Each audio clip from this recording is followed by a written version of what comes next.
बिस्मिल्लाहिर्रहमानिर्रहीम। अस्सलाम वालेकुम। Welcome to Pakistan news and analysis channel. आप देख रहे हैं पाकिस्तानी और बैनुल-अक़वामी खबरों का मुस्तनिद और मुनफरद चैनल। चलिए तो शुरू करते हैं हम अपनी आज की खबरों के साथ। आज जिन खबरों के ऊपर हम अपना मुख्तसर सा तजिया बयान करेंगे वो खबरें कुछ ऐसे हैं। नूर मुकद्दम कत्ल केस में मुलजिम ज़ाहिर जाफ़र का मज़ीद 2 रोज़ा जिस्मानी रिमांड। कोरोना की चौथी लहर और शहरों में स्मार्ट लॉकडाउन का फैसला।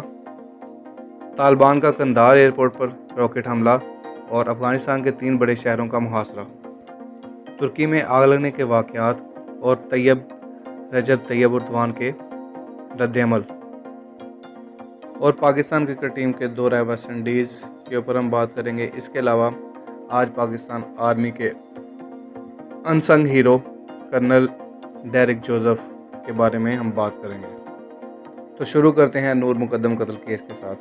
इस्लामाबाद की मकामी अदालत ने साबिक सफ़ीर की बेटी नूर मुकद्दम कत्ल केस में मुलजिम ज़ाहिर जाफ़र के जिस्मानी रिमांड में चौथी मरतबा तोसीक़ करते हुए मज़ीद 2 रोज़ा रिमांड की मंजूरी दे दी है। पुलिस ने अदालत में मौक़िफ़ इख्तियार किया है कि मुलजिम के घर की 40 घंटे की वीडियो में मज़ीद किरदार सामने आए हैं जिनके हवाले से मज़ीद तफ्तीश की ज़रूरत है। मजिस्ट्रेट ने फ़रीक़ैन के मुख्तसर दलाइल सुनने के बाद 2 रोज़ के लिए रिमांड में तोसीक़ करते हुए सोमवार 2 अगस्त को मुलजिम को दोबारा अदालत में पेश करने का हुक्म दिया। वाज़ेह रहे कि रिमांड में चौथी मरतबा तोसीक़ के बाद मुलजिम का मजमूई रिमांड 12 रोज़ का हो गया है।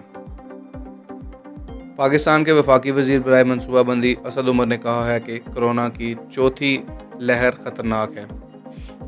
शहरों में स्मार्ट लॉकडाउन के लिए सिफारिशात वज़ीर-ए-आज़म के ज़ेर सदारत इजलास में कल पेश करेंगे। इस्लामाबाद में इतवार को वज़ीर-ए-आज़म के मुआविन ख़ुसूसी बराए सेहत डॉक्टर फैसल सुल्तान के हमरा प्रेस कॉन्फ्रेंस करते हुए पाकिस्तान के वफाकी वज़ीर बराए मनसूबाबंदी असद उमर ने कहा है कि कोरोना की चौथी लहर ख़तरनाक है। डेल्टा वेरिएंट बरतानवी वेरिएंट से भी ज़्यादा तेज़ी से फैलता है। दूसरी जानब पाकिस्तान में कोरोना वैक्सीनेशन के सर्टिफिकेट के बगैर अंदरूनी मुल्क फ़ज़ाई सफ़र पर पाबंदी का नफाज कर दिया गया है और सिविल एविएशन हुक्काम के मुताबिक मुल्क के तमाम एयरपोर्ट्स पर मुसाफिरों की वैक्सीनेशन सर्टिफिकेट देखे जा रहे हैं। सिविल एविएशन के मुताबिक इतवार की सुबह कराची एयरपोर्ट पर कोरोना वैक्सीनेशन सर्टिफिकेट ना होने पर 8 मुसाफिरों को ऑफलोड कर दिया गया था। ये मुसाफिर कराची से इस्लामाबाद जाना चाहते थे। दूसरी जानब गुज़श्ता 24 घंटों के दौरान मुल्क भर में कोरोना वायरस के सबब मज़ीद 62 अफराद जाँ बहक जबकि 5026 केसेस रिपोर्ट हुए हैं। गुज़श्ता 24 घंटों में कोरोना के मुस्बत केसेस की शरह 8.82% रही। National command and operation centre NCOC के मुताबिक गुज़श्ता 24 घंटों में 56,965 कोरोना टेस्ट किए गए। मुल्क भर में कोरोना के 22 हलाकतों की मजमूई तादाद 23,422 जबकि केसेस की मजमूई तादाद 10,34,837 हो गई है। कंधार एयरपोर्ट तालिबान के रॉकेट हमलों से गूंज उठा जिसके नतीजे में तमाम परवाज़ें मनसूख हो गईं और रनवे को नुकसान पहुंचा। आलमी खबरसां इदारे के मुताबिक तालिबान जंगजुओं ने कंधार एयरपोर्ट पर रॉकेट के हमले किए जिसके बाद तमाम परवाज़ें मनसूख कर दी गईं और रनवे को शदीद नुकसान पहुंचा। किसी जानी नुकसान की इतला नहीं। तर्जमान तालिबान ज़बीउल्लाह मुजाहिद ने हमलों की तस्दीक करते हुए कहा कि अफ़गान फ़ज़ाइया कंधार एयरपोर्ट से परवाज़ भरकर हमले कर रही थी जिसके जवाब में एयरपोर्ट को निशाना बनाया। काबुल हुकूमत के तर्जमान ने भी कंधार एयरपोर्ट पर तालिबान के रॉकेट हमलों की तस्दीक की है। अफ़गान फ़ौज ने रॉकेट हमलों के बावजूद तालिबान के ठिकानों पर फ़ज़ाई कार्रवाई जारी रखने का अंदिया दिया है। दूसरी जानिब सूबे हेरात में तालिबान ने अक्सरियती इलाके का कंट्रोल हासिल कर लिया है जिसके बाद अफ़गान फ़ौज के मज़ीद तादाद दस्ते सूबे की जानिब रवाना किए गए हैं जहाँ तालिबान और सिक्योरिटी फोर्सेस के दरमियान झड़पों का सिलसिला ताहाल जारी है। वाज़ेह रहे कि अफ़गानिस्तान से गैर मुल्की फ़ौजियों के इन्हला का अमल तेज़ी से जारी है। ताहम इसी दौरान तालिबान ने अहम सरहदों और 95% इलाके का कंट्रोल हासिल करने का दावा किया है। दूसरी जानिब तालिबान की जानब से अफ़गानिस्तान के 3 अहम तरीन शहरों का मुहासरा कर लिया गया है। इन शहरों में हरात, लश्करगाह और कंधार शामिल हैं जिनके कब्ज़े के लिए तालिबान और सिक्योरिटी फोर्सेस के दरमियान शदीद जंग जारी है। BBC के मुताबिक लश्करगाह में तालिबान जंगजू गवर्नर हाउस से चंद 100 मीटर की दूरी पर पहुंच गए थे। ताहम हफ्ते और इतवार की दरमियानी शब इन्हें हुकूमती फोर्सेस ने पीछे धकेल दिया था। हालिया कुछ दिनों के दौरान तालिबान का लश्करगाह पर कब्जे की ये दूसरी कोशिश है। दूसरी जानब कंधार के कब्जे के लिए भी शदीद लड़ाई जारी है। एक रिहायशी का कहना है कि इस वक्त कंधार की जो हालत है वो गुज़श्ता 20 बरस की बदतरीन है। रुकन असम्बली गुल अहमद कमीन का कहना है कि कंधार को फतह करने के लिए तालिबान अपना आर्जी दारुलहुकूमत बनाना चाहते हैं और अगर ये शहर तालिबान के कब्ज़े में चला गया तो फिर खित्ते के 5 से 6 सूबे तालिबान की झोली में जा गिरेंगे। मुआशी तौर पर अहम शहर हेरात में तालिबान जंगजू जनूब की तरफ से दाखिल हो रहे हैं। इस वक्त हेरात में 5 मुख्तलिफ मकामात पर झड़पों का सिलसिला जारी है, जहां जमात इस्लामी के कमांडर इस्माइल खान ने गुज़िश्ता दिनों तालिबान के खिलाफ जिहाद का ऐलान किया था। ताहम तालिबान की आमद पर वो शहर से अपने जंगजुओं के हमरा पैदल फरार हो गए, जिसकी वीडियो मंजर आम पर आ चुकी है। तुर्क सदर रजब तैयब एर्दोगान ने मुल्क के मुख्तलिफ हिस्सों में आग लगने के वाक़यात में मुमकिन साजिश पर बरहमी का इजहार करते हुए ज़िम्मेदारों के खिलाफ सख्त कार्रवाई का ऐलान किया है। मीडिया रिपोर्ट्स के मुताबिक तुर्क सदर ने आग लगने से मुतासर होने वाले इलाकों के दौरे पर कहा कि इशारे मिले हैं कि आग लगने के वाक़यात के पीछे कोई साजिश है। तैयब एर्दोगान ने दो टोक अल्फाज में वाज़े किया कि अगर ये साबित हो गया कि आग जानबूझकर लगाई गई है तो साजिशी अनासर का सीना चीर देंगे, चाहे इसकी कुछ भी कीमत देना पड़े। ख्याल रहे कि तुर्की के जनूबी इलाकों में आग से अब तक 2 फायर फाइटर्स समेत 6 अफराद जाँ बहक। अब हम बात करते हैं पाकिस्तान क्रिकेट टीम की दौरा वेस्ट इंडीज़ की और T20 सीरीज़ की। 4 मैचों की सीरीज़ में पाकिस्तान को 1-0 की बढ़तरी हासिल है। पहला T20 मैच बारिश की वजह से बगैर किसी नतीजे के ख़त्म हो गया था। दूसरे T20 में पाकिस्तान ने वेस्ट इंडीज़ को 7 रन से शिकस्त दी थी। पाकिस्तान की जानिब से तीसरे T20 मैच में प्लेइंग 11 में कोई तब्दीली ना किए जाने का इम्कान है। आखिर में हम जिक्र करेंगे पाकिस्तान फौज के सपूत कर्नल डेरिक जोसेफ का। 1971 की जंग में इंडिया के मुतअद्दिद टैंक तबाह करने वाले आर्मीनियाई कर्नल आखिर थे कौन? पाकिस्तान और इंडिया के दरमियान सन 1971 में होने वाली जंग में पाकिस्तान की जानिब से लड़ते हुए इंडिया के 7 टैंक तबाह करने का कारनामा सर अंजाम देने वाले lieutenant colonel retired Derrick Joseph Peshawar में वफात पा गए हैं। कर्नल जोसेफ का शुमार उन हीरोज़ में होता है जिनके बारे में हमारी कौम और हमारे लोग बिल्कुल नहीं जानते या बहुत कम लोग जानते हैं। तो आइए आज हम देखते हैं कि आखिर कर्नल जोसेफ कौन थे और आर्मीनिया के होने के बावजूद ये पाकिस्तान की फ़ौज के अंदर कर्नल के ओहदे तक कैसे पहुँचे और पाकिस्तान की तरफ से ही लड़ते हुए पाकिस्तान के दुश्मन के दांत इन्होंने कैसे खट्टे किए। कर्नल जोसेफ का शुमार पाकिस्तानी फ़ौज के उन अफसरों में होता था जिन्होंने न सिर्फ जंगों में अपनी बहादुरी से नाम कमाया बल्कि अपने किरदार और इखलाक से अपने मदाहों और दोस्तों की एक बड़ी तादाद को अफसरदा छोड़ा है।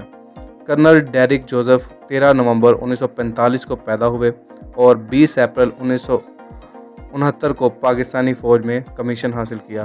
कर्नल जोसेफ के भाई और पेशावर के एडवर्ड्स कॉलेज के रिटायर्ड प्रोफेसर डेनिस जोसेफ ने बताया कि इनका ख़ानदान आर्मीनिया से अफ़गानिस्तान आया और काबुल और नंगरहार में रहा और बाद अज़ां जब अंग्रेज़ों की फ़ौजों और अफ़गानिस्तान से वापस जाने लगी तो इनके ख़ानदान ने सरहद के इस पार आज के पाकिस्तानी शहर पेशावर में रहने को तरजीह दी। प्रोफेसर डेनिस के मुताबिक इनके वालिद डॉक्टर रियाल जोसेफ पेशावर के मशहूर मिशन अस्पताल में जनरल सर्जन थे जो यहाँ लोगों का इलाज, जबकि इनकी वालदा मुख्तलिफ कॉलेजेस में अंग्रेज़ी पढ़ाती थी। प्रोफेसर डेनिस जोसेफ के मुताबिक मरहूम अपने घर में अकेले रहते थे और वो इन्हें रोज़ाना सुबह कॉल करके इनकी खैरियत मालूम करते थे। ताहम जब जुमेरात की सुबह उन्होंने फ़ोन कॉल अटेंड नहीं की तो ये इनके घर पहुँच गए। जब बंद दरवाज़ा तोड़कर अंदर दाखिल हुए तो कर्नल जोसेफ वहाँ मुर्दा हालत में पड़े हुए थे। प्रोफेसर डेनिस के मुताबिक इनके भाई साफ़ो और सीधे साधे इंसान थे और फ़ौज ही इनकी ज़िंदगी थी। कर्नल जोसेफ के दोस्त ब्रिगेडियर रिटायर्ड मोहम्मद साद ने बताया कि कर्नल जोसेफ की सलाहियतों को देखते हुए इस बात के वाज़ेह इम्कानात थे कि वो जनरल के ओहदे तक पहुँचेंगे। ताहम कर्नल जोसेफ ने कमांड एंड स्टाफ कॉलेज जाने के बजाय डेपुटेशन पर मुत्तहदा अरब अमारात की फ़ौज में जाने को तरजीह दी, जहां पर उन्होंने अगले 3 साल तक खिदमत सर अंजाम दी। वो मज़ीद कहते हैं कि डेरिक फैमिली का ताल्लुक़ आर्मीनिया से था जो 19वीं सदी में अफ़गानिस्तान आए थे, लेकिन फिर इनके दादा और अफ़गानिस्तान के अमीर अब्दुल रहमान के माबैन इख्तलाफात पैदा होने के बाद इनका ख़ानदान अफ़गानिस्तान से 1890 में पेशावर चला आया और इसके बाद से यहीं का होकर रह गया। कर्नल जोसेफ की ज़िंदगी में इनसे ताल्लुक़ रखने वाले रिटायर्ड ब्रिगेडियर साइमन शर्फ कहते हैं कि उन्होंने 1971 की पाकिस्तान और इंडिया की जंग में चविंडा जफरवाल बड़ा एंड के महाज पर इंडियन फ़ौज के कदम उखाड़ने में अहम किरदार अदा किया था।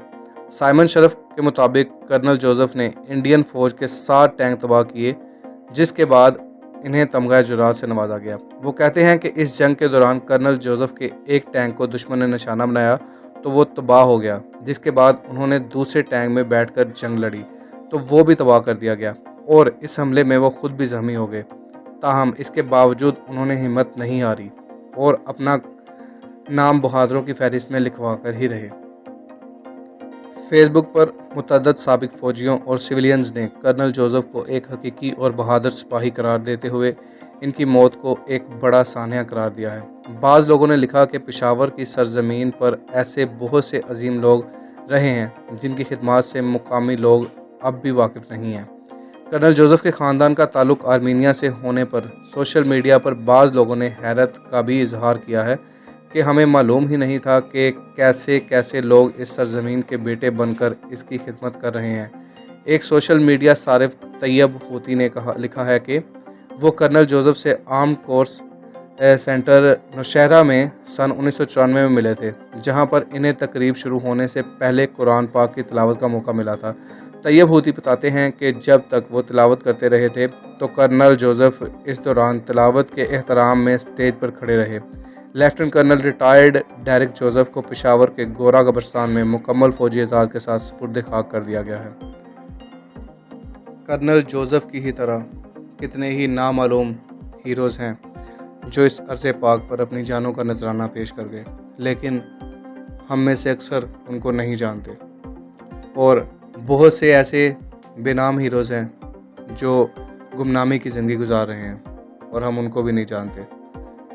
लेकिन हम कोशिश करेंगे कि हम वक्तन फ़वक्तन अपने ऐसे हीरोज़ को खिराज तहसीन पेश करने के लिए उनका ज़िक्र अपने इस चैनल के ज़रिए आपके साथ करते रहें और उनको आपके सामने लाते रहें। चैनल को सब्सक्राइब करें और अगर आपको वीडियो पसंद आई हो तो लाइक करें, कमेंट करें और वीडियो को ज़्यादा से ज़्यादा शेयर करें। शुक्रिया।